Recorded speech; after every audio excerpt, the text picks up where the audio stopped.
A manhunt for the person who fatally shot conservative activist and father of two Charlie Kirk is over after President Donald Trump announced the suspect is in custody. 31-year-old Kirk was the founder of the conservative youth activist organization Turning Point USA. He was fatally wounded on Wednesday, September 10th during a campus event in Utah Valley University in Orem, Utah. Authorities have identified 22-year-old Tyler Robinson as a suspect who allegedly killed Kirk. Here is a timeline of how the shooting unfolded and how Robinson was arrested. According to Utah Governor Spencer Cox, suspect Tyler Robinson arrived at UVU's campus at 8:29 a.m. local time on the day of the shooting, driving a gray Dodge Challenger. Bo Mason, the commissioner for the Utah Department of Public Safety, said authorities tracked the suspect's movements onto the campus. Through the stairwells, up to the roof, across the roof to a shooting location.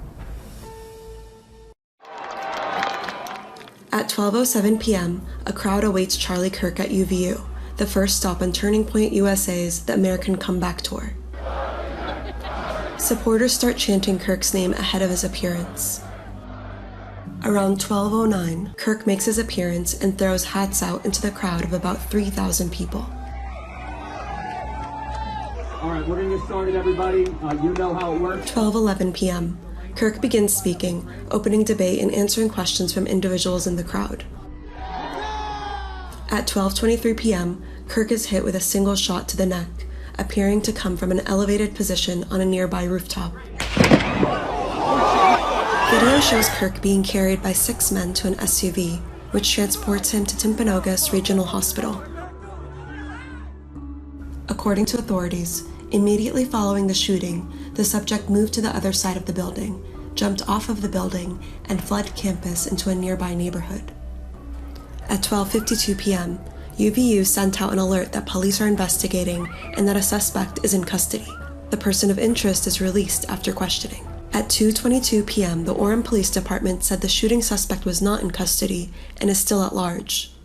At 2:40 p.m., President Donald Trump announces in a post on Truth Social that Charlie Kirk has died from his injuries, writing, quote, "No one understood or had the heart of the youth in the United States of America better than Charlie."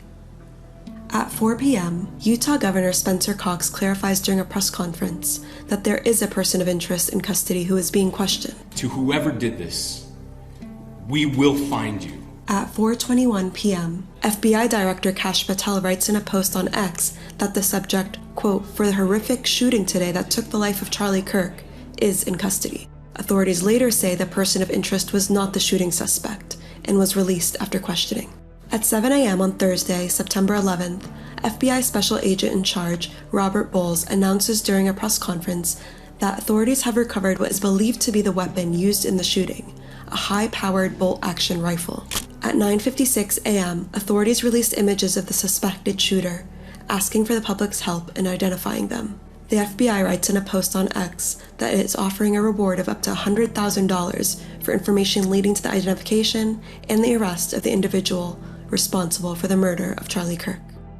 At 6 a.m. Mountain Time on Friday, September 12th, President Donald Trump announced on Fox and Friends in New York that a person is in custody. As I'm walking in, they said, looking real good. They have the person that they wanted. At 8 a.m., Utah Governor Spencer Cox said at a press conference that Tyler Robinson, a Utah native, was identified as the person who shot and killed Kirk. Good morning, ladies and gentlemen. We got him. He was taken into custody in St. George, Utah, on Friday. Cox said that after Robinson's father recognized his son in the distributed photographs, he told Robinson to turn himself in. Robinson initially said no, but later changed his mind, officials said. The father then called a youth pastor, who is also a U.S. Marshals Task Force officer.